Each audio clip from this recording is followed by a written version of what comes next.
께서 우리에게 들려주시기를 원하는 생명의 복되고 위로되는 말씀입니다. 시편 91편 1절에서 16절, 시편 91편 전체를 보도록 하겠습니다. 시편 91편 1절에서 6절을 저와 함께 교독하시겠습니다. 제가 1절을 먼저 읽겠습니다. 지존자의 은밀한 곳에 거주하며 전능자의 그늘 아래에 사는 자여,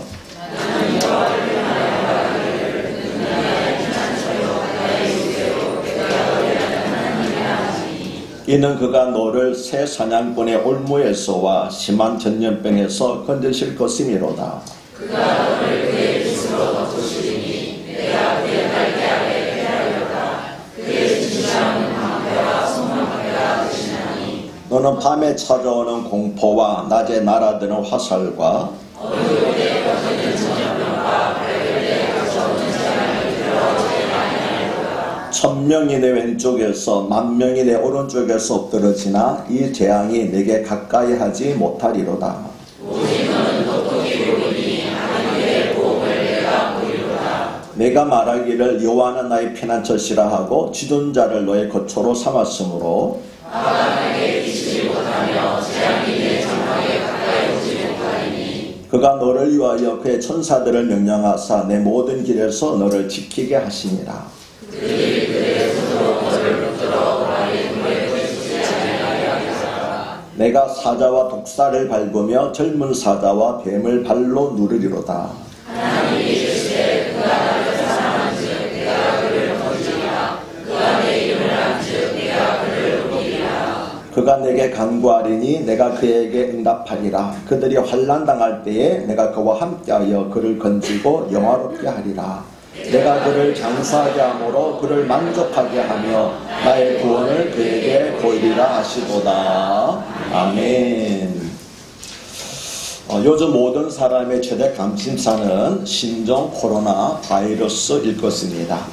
처음에는 중국 우한시에 국한된 문제라고 생각했던 것이 삽시간에 중국 전역으로 확산되더니 이제는 우리나라를 포함하여 전 세계가 우한폐렴의 공포에 떨고 있습니다.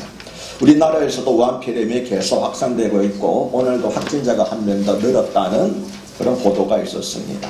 수도권을 포함하여 충청도, 전라도, 경상도, 강원도, 제주도 등 모든 지방에서 계속 우한폐렴 확진자가 늘어나고 있습니다.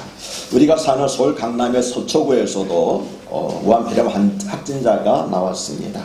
그래서 인터넷에는 우한폐렴 확진자들이 다녀간 동선을 지도에 표시해주는 앱이 인기를 끌고 있습니다. 가능하면 그곳으로 가지 말라는 일종의 안내문이자 경고문입니다. 그런데 문제는 그 앱이 신종 코로나 바이러스에 감염된 모든 사람들이 다녀간 동선을 다 정확히 표시해주지 못한다는 것입니다. 그래서 어디를 가든지 절대적으로 안전한 곳은 없습니다. 각자 철저히 조심하는 수밖에 없습니다. 손 씻기를 철저히 하시고 사람이 많이 모이는 곳에는 가급적 가지 마시기를 바랍니다. 그리고 부득이 그런 곳에 가셔야 할 경우에는 마스크를 꼭 쓰시기 바랍니다. 교회에서 예배를 드릴 때도 기침에 자주 나오시는 분은 마스크를 쓰셔도 무방합니다. 또 따뜻한 물을 자주 마시는 것도 폐렴 예방에 도움이 된다고 합니다.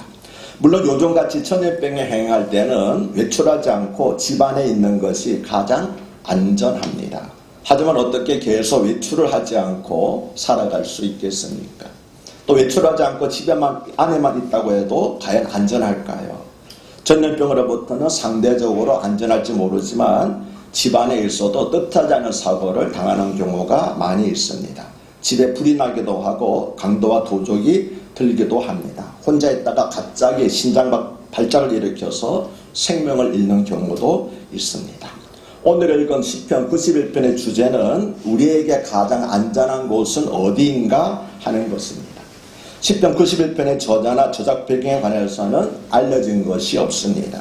우리는 보통 시편은 다윗이 쓴 거라고 생각하는데 다윗이 쓴 시편은 다윗이 썼다라고 기록하고 있습니다. 그런데 시편 91편에는 그런 표기가 없습니다. 그래서 다수 약자들은 익명의 제사장이 성전에 예배드리러 온 사람들을 교훈하고 축복하기 위해서 이 시편을 기록했을 것으로 추측합니다. 그렇게 추측하는 이유는 이 시가 1절에서 지존자의 은밀한 곳에 거주하며 전능자의 그늘 아래 사는 자이라는 말씀으로 시작하기 때문입니다. 여기서 지존자의 은밀한 곳과 전능자의 그늘은 같은 장소를 가리키는 것으로서 성전을 의미합니다. 왜냐하면 지존자와 전능자는 모두가 다 하나님을 가리키는 이름이기 때문입니다. 이것은 2절에 나는 여호와를 향하여 말하기를 그는 나의 피난처요 나의 요새요 내가 의뢰하는 하나님이라 하리니라는 말씀을 통해서 더 분명해집니다. 1절과 2절에는 여호와 하나님을 가리키는 표현이 모두 6개가 등장합니다. 첫째는 지존자입니다. 이것은 가장 높은 분이라는 뜻입니다. 즉 무엇과도 비교될 수 없이 숭고하고 탁월하신 분이라는 뜻입니다. 둘째는 전능자입니다. 이 이름은 그의 능력 앞에 아무도 설 수 없는 권능의 하나님을 강조합니다. 그래서 전능하신 하나님에게는 불가능이라는 것이 없습니다. 셋째는 여호와입니다. 이 이름은 언약의 신실하신 은혜와 구원의 하나님을 강조하는 이름입니다. 넷째는 나의 피난처입니다. 다윗은 시편 11편 1절에서 내가 여호와께 피하였거늘 너희는 내 영혼에게 새같이 내 산으로 도망하라 하면 어찌민가라고 반문했습니다. 다윗의 고백처럼 여호와 하나님은 성도들에게 가장 안전한 피난처이십니다. 다섯째는 나의 요새입니다. 산악지대 이스라엘에서 성들은 대부분 산 위에 지어졌습니다. 그래서 시편에서 요새는 견고한 산성을 말합니다. 여섯째는 내가 의뢰하는 하나님입니다. 이 말은 세상에는 사람들이 의지하는 것들이 많이 있지만 나는 오직 신실하여 변함이 없으신 여호와 하나님만을 의뢰하겠다는 그런 고백이었습니다. 2절에서 시인이 말하고자 하는 것이 바로 이것입니다. 즉 성도들은 어디가 가장 안전한가 라고 묻는 대신에 누구와 함께 있을 때 가장 안전한가 라고 물어야 한다는 것입니다. 왜냐하면 세상 어느 곳 어느 장소도 안전한 곳은 없기 때문입니다. 그래서 안전이라고 하는 것은 장소의 문제가 아니라 관계의 문제라는 것을 오늘 시편 91편이 우리에게 말씀하고 있습니다. 어릴 때는 부모와 함께 있을 때 안전하다고 느낍니다. 나이가 들어가면서는 사랑하는 사람과 함께 있을 때 안전하다고 행복하다고 느끼지요. 그러나 성도들은 예수 그리스도와 함께 있을 때 그것이 어디든지 안전과 행복을 느끼게 되는 줄로 믿습니다. 느낄 뿐만 아니라 실제로 보장을 받습니다. 3절은 이는 내가 하나님을 이와 같이 고백하는 이유는 그가 너를 새 사냥꾼의 올무에서와 심한 전염병에서 건지실 것임이라고 말씀합니다.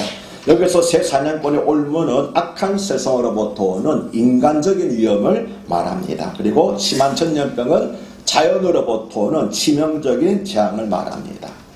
즉 요즘 사람들이 두려워하는 우한폐렴 같은 것입니다.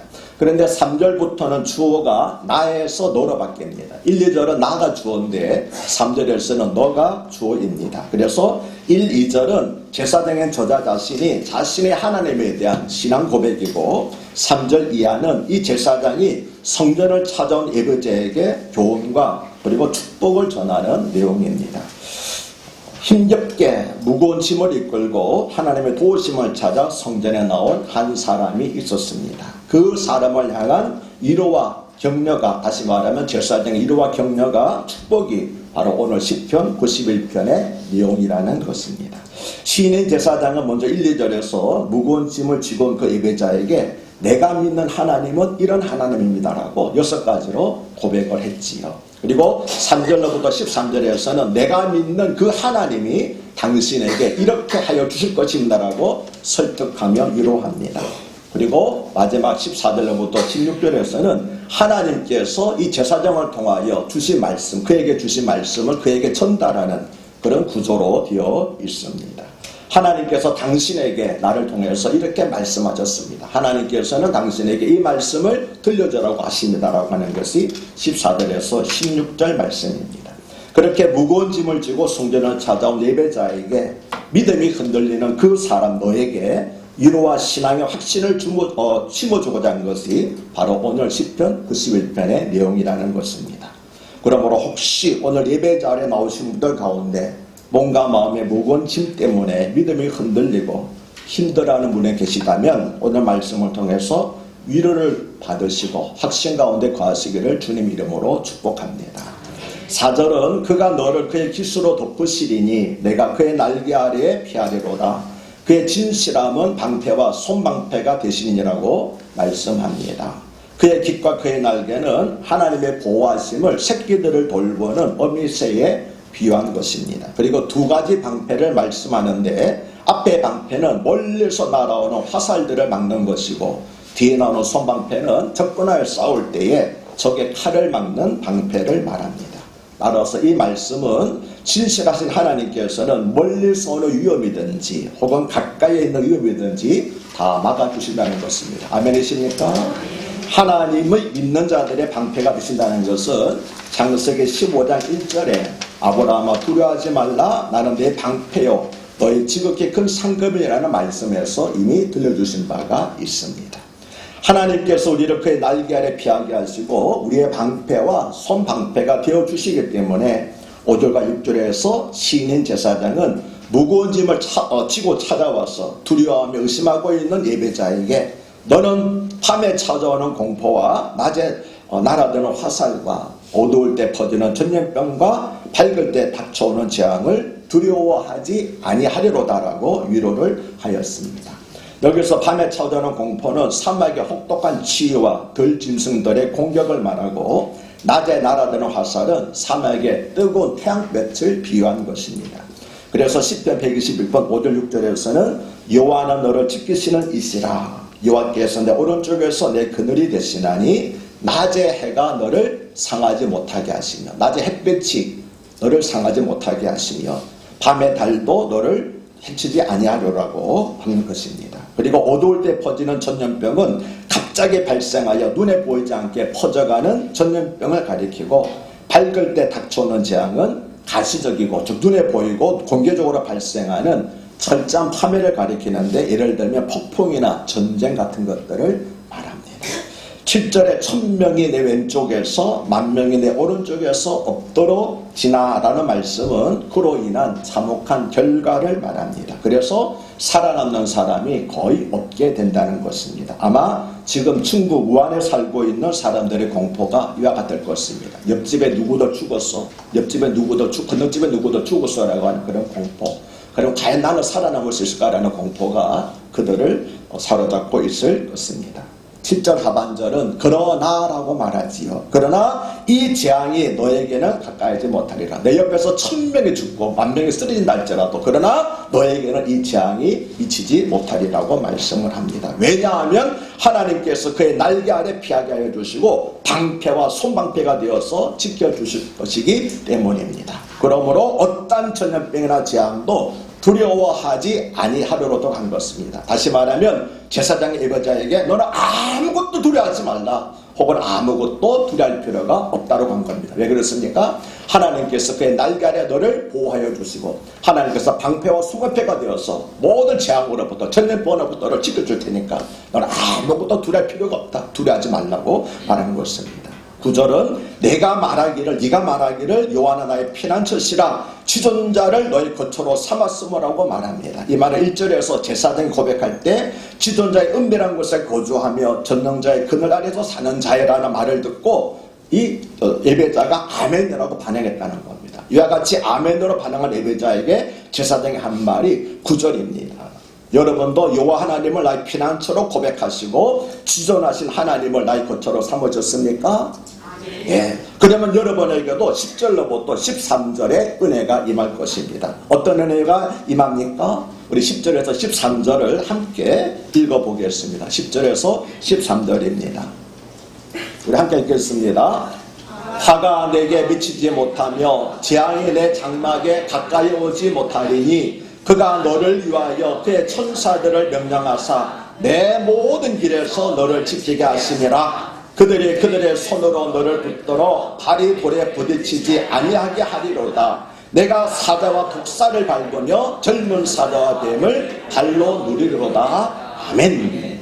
여기서 10절에 화가 내게 미치지 못하며 재앙이 내 장막에 가까이 오지지 못하려는 말씀은 6월절 사건을 떠올리게 하는 말씀입니다. 죽음의 그림자가, 죽음의 사자가 애굽의 모든 집을 덮쳐서 그들의 장자를 죽일 때 6월절 어린 양의 피를 문 밖에 바른 이스라엘 집은 재앙이 그 집에 들어가지 못하고 그대로 건너갔습니다. 이처럼 우리가 하나님의 날개 아래에 있을 때 어떠한 재앙도 우리의 집으로 들어오지 못합니다. 왜냐하면 하나님께서 그의 천사를 보내어 우리의 집을 지켜주시기 때문입니다. 그래서 저는 이 새벽마다 이 기도를 빠뜨리지 않고 있습니다. 어떤 기도입니까? 주님, 우리 큰사랑교회 교회를 붙인 집마다 주의 보혈로 인쳐 주시옵소서. 6월절에 이스라엘 백성들이 자기들 문 밖에 나가 어린아이의 피를 바르듯이 큰사랑교회라는 교회를 붙인 가정마다 주의 보혈로 친히 인쳐 주시옵소서. 그래서 흑암의 세력이 우리 성도들의 가정의 문턱을 절대로 넘지 못하도록 하여 주시옵소서. 이것이 매일 새벽마다 제가 하는 기도, 빠지지 않고 하는 그런 기도입니다. 여러분도 꼭 그렇게 기도하시기 바랍니다. 그냥 교회 있구나 생각하지 마시고 주여 이 이름을 보고 세상의 흑암의 세력들이 결코 우리 가정의 집을 들어오지 못하도록 막아주시옵소서. 흑암의 세력 권세가 문턱을 열지 못하도록 막아주시라고 그렇게 기도하시기를 바랍니다. 그럴 때 드나들며 우리가 보호를 받고 보를 얻게 되는 줄로 믿습니다. 그 다음 11절과 12절에 그가 너를 위하여 그의 천사들을 명령하사 내 모든 길에서 너를 지키게 하심이라. 그들의 손으로 너를 붙들어 발이 돌에 부딪히지 아니하리라는 말씀은 예수님께서 광야에서 마귀로부터 시험 받으실 때 마귀가 교묘하게 왜곡하여서 인용한 성경 구절입니다. 제가 마태복음 4장 5절 6절을 읽어드리겠습니다. 이에 마귀가 예수를 거룩한 성으로 데려다가 성전 꼭대기에 세우고 이르되 내가 만일 하나님의 아들이어든 뛰어내리라. 기록되었으되 여기 10편 91번에 말하는 겁니다. 그가 너를 위하여 그의 사자들을 명하시리니 그들의 손으로 너를 받들어 발이 볼에 부딪히지 않게 하리로다 하였느니라. 그러나 교활한 마귀는 교묘하게 내 모든 길에서라는 말을 일부러 빠뜨렸습니다. 왜냐하면 10편 91편 11절과 12절은 높은 곳에서 뛰어내릴 때 지켜준다는 말씀이 아닙니다. 앞으로 나아가는 진행하고 있는 모든 길에서 하나님께서 지켜준다는 말씀이지 높은 곳에 뛰어내려더라도 받아준다는 말씀이 아니거든요. 그래서 교활한 마귀는 일부러 그 말을 뺐습니다. 너희 모든 길에서라는 걸 빼버리고 그냥 뛰어내려 봐라. 그래서 받아줄 거라고 그렇게 왜곡을 했던 것입니다. 그래서 예수님께서는 이 마귀의 관계를 하시고 주 너희 하나님을 시험하지 말라고 단호히 꾸짖어서 쫓아내셨습니다. 그리고 13절에 내가 사자와 독사를 밟으며 젊은 사자와 뱀을 발로 누리로란 말씀은 하나님께서 함께해 주심으로 우리를 악하게 대적하는 모든 대적과 싸워 이길 것을 약속하신 말씀입니다. 마지막으로 14절로부터 16절은 하나님께서 제사장의 시인을 통하여 예배자에게 하신 말씀입니다. 다시 말씀드리면 이 말씀은 오늘 예배드리러 나온 여러분들에게 하나님께서 친히 들려주시기를 원하시는 말씀이기도 합니다. 어떤 말씀일까요? 우리 14절부터 16절도 다시 함께 읽어보도록 하겠습니다. 단순히 읽지 마시고 하나님께서 지금 나에게 들려주시는 말씀, 나에게 하시고자 싶은 말씀이라고 생각을 하고 이 말씀 읽고 난 다음에 아멘이라고 하시길 바랍니다. 함께 읽겠습니다. 14절로부터 16절입니다. 하나님이 이르시되 그가 나를 사랑한즉 내가 그를 건지리라. 그가 내 이름을 안즉 내가 그를 높이리라. 그가 내게 간구하리니 내가 그에게 응답하리라. 그들이 환난 당할 때에 내가 그와 함께하여 그를 건지고 영화롭게 하리라. 내가 그를 장수하게 함으로 그를 만족하게 하며 나의 구원을 그에게 보이리라 하시도다. 아멘. 이 말씀을 하나님께서 오늘 예배드린 우리 모두에게 들려주시기를 원하시는 축복의 말씀인 줄로 믿습니다. 하나님이 이르시되 그가 나를 사랑한즉 내가 그를 건지리라. 그가 내 이름을 안즉 내가 그를 높이리라. 그가 내게 간구하리니 내가 그에게 응답하리라. 그들이 환난 당할 때에 내가 그와 함께하여 그를 건지고 영화롭게 하리라. 내가 그를 장수하게 함으로 그를 만족하게 하여 나의 구원을 그에게 보이리로다. 아멘. 하나님을 사랑한다고 하는 것은 하나님을 의지하는 것입니다. 그런데 하나님께서 우리를 깊은 수렁과 기가 막힌 구덩이에서 건져 주실 것입니다. 하나님의 이름을 안다고 하는 것은 하나님을 존귀히 여기는 것을 의미합니다. 그럴 때 하나님께서도 우리를 높여주실 것입니다. 그리고 하나님을 사랑하고 하나님의 이름을 아는 사람은 환난 당할 때에 사람을 찾지 않고 지존자이시고 전능하신 나의 피난처가 되시는 하나님께 간구합니다. 그러면 하나님께서는 그 간구에 기꺼이 응답해 주십니다. 그래서 우리가 환난 당할 때에 함께 하십니다. 우리가 사망의 음침한 골짜기를 지날 때 주의 지팡이와 막대기로 안전하게 지켜주십니다. 혹시 우리가 불 속에 던져질 때도 하나님께서 함께 하심으로 사단의 메사 아벤노고를 지켜주듯이 머리카락 하나도 걸리지 않게 하여 주실 것입니다. 신실하신 하나님께서는 모든 시험과 환난으로부터 이처럼 우리를 지켜주실 것입니다. 그것만이 아닙니다. 그 시험과 환난을 통하여 도리어 우리를 영화롭게 하여 주실 것입니다. 우리가 환난과 고통을 당할 때는 하나님 왜 내가 다른 사람이 당하지 않는 환난과 고통을 당합니까? 하나님 나를 사랑하지 않습니까? 라고 그렇게 원망과 불평한 경우가 있습니다. 그러나 그렇지 않습니다. 하나님 뭐라고 말씀하십니까? 환난과 고통을 통하여서 내가 너를 더욱 영화롭게 하리라. 사랑하는 여러분, 지금 어려운 가운데 있습니까? 낙심과 실망 가운데 있습니까? 질병이 있습니까? 사업생 어려움이 있습니까? 자자로 절망하지 마시길 바랍니다. 하나님께서 이것을 반드시 통과하게 하시고 이기게 해주셔서 오히려 우리의 삶이 이전보다도 더 영화롭게 하나님께 영광되는 삶이 될 줄로 믿습니다. 그러므로 여러분을 꼭 이렇게 기도하시기 바랍니다. 하나님 이대로 주저앉게 하여 주시옵소서. 이럴 때일수록 내가 또 하나님께 가까이 나가게 하시고 전능하신 하나님만 의롭게 하여 주시옵소서. 그래서 하나님께서 나를 건져주다는 것을 세상 모든 사람들이 보고 알게 하여 주시옵소서. 이것이 환난과 시험을 통하여서 우리를 영원하게 하시는 하나님의 위대하신 계획과 섭리인 줄로 믿습니다. 이 세상 그 어디에도 영원히 안전한 곳은 없습니다. 이미 여러분들이 여러 곳으로 피해보시고 또 숨어보시지 않았습니까? 또 수없이 누군가를 의지하고 사랑해보지 않았습니까? 그러나 결국 뭐로 돌아왔습니까? 낭패와 실망을 당하고 돌아오지 않았습니까? 그러므로 어떤 장소가 아니라 어느 누구가 아니라 하나님만이 우리의 가장 안전한 피난처가 됐습니다. 제가 처음에 말씀을 드렸지요. 10편 91편의 주제는 무엇입니까? 우리의 가장 안전한 곳은 어디인가? 장소가 아닙니다. 우리의 가장 안전한 곳은 우리 하나님의 전능하신 하나님, 지존하신 하나님, 거룩하신 하나님, 신실하신 하나님, 그 하나님의 품인 줄로 믿습니다.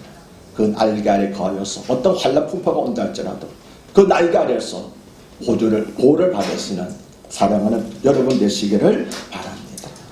그러므로 우리를 가장 안전하게 지켜주시는 하나님과 동행하시는 여러분 되시기를 바랍니다. 어디에 거하는가 하는 것이 중요한 것이 아닙니다. 가장 중요한 것은 우리가 무슨 일을 당하든지 하나님과 함께하는 것입니다. 하나님이 함께하시면 요셉이 감옥에 가더라도 요셉이 모함을 당한다 할지라도 하나님께서 범사에 형통케 하시던 것처럼 우리의 삶도 도리어 겸사하게 형통케 되는 놀라운 축복이 우리 가운데 있게 될 줄로 믿습니다. 여러분 믿으시길 바랍니다. 1000명이 10,000명이 내 옆에서 왼쪽에서 오른쪽에서 넘어진다 한다 할지라도 전염병이 행한다 할지라도 하나님을 의뢰하고 하나님을 사랑하는 사람에게는 결코 그 재앙과 전염병이 미치지 못하도록 주께서 그의 날개 아래 지켜주시고 그의 방패와 성방패로 우리를 지켜 보호해 줄 줄로 믿습니다. 두려워하지 마시고 이렇게 힘들어하지 자들하지 마시고 어렵고 힘들수록 전능하신 하나님, 나를 사랑하신 하나님, 지존하신 하나님께 나아가서 기도하시는 여러분 되시기를 바랍니다. 그래서 시험과 환난이 나를 낙심케 하고 좌절하고 무너뜨리는 것이 아니라 도리어 나를 영화롭게 하고 하나님께 영광을 돌리는 축복될 삶이 되게 해달라고 기도하시는 여러분 되시기를 주 이름으로 다시 한번 축복합니다.